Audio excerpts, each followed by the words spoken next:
आज अगर पी में क्योंकि 99% इमरान खान है ना 80% या 70% नौजवान तबका जिस किस्म की बातें ये लोग करते हैं, तो ये अगर वहाँ इन्होंने इस किस्म की स्ट्राइक्स होनी शुरू हो गई और लड़ाई झगड़े शुरू हो गए तो उसको तो कोई कंट्रोल नहीं कर सकेगा। कि वहाँ के जो गवर्नर साहब गए हैं कुंडी साहब, he doesn't even know what he is talking about, he has no power. और ये जो धमकी है कि जी हम रेंजर्स ले आएंगे, ये अब कोई धमकी नहीं रही।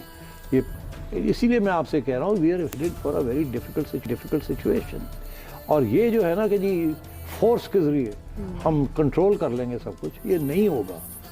और गंडापुर साहब बिल्कुल सही कह रहे हैं। आई एम सॉरी टू से this, I don't appreciate Gandapur साहब ऑन मैनी ओकेजन्स, बट बात वो सही कह रहे हैं। प्रोविंस के जो पैसे हैं, जो उनके पैसे उनको मिलने चाहिए, नंबर 1। नंबर 2, गंडापुर साहब is genuinely elected, Fairlie elected chief minister. उनको उतनी ही इज्जत मिलनी चाहिए जितनी बाकी चीफ मिनिस्टर्स को मिलती है। और तीसरी बात यह है कि अगर उनके जेन्युइन कंप्लेंट्स हैं तो उनको गवर्नर साहब वहाँ के जो हैं वो धमकियाँ मत दें।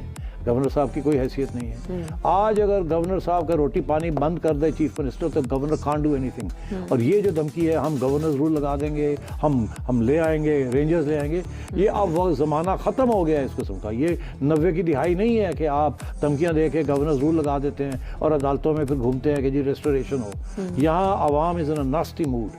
तो ये सोचना भी नहीं चाहिए कि आप बाय फोर्स या आप बाय धमकी या आप केसेस कर करके जो लोगों के हकूक़ हैं उनको आप ख़त्म करेंगे। तो गंडापुर साहब पैसे मांग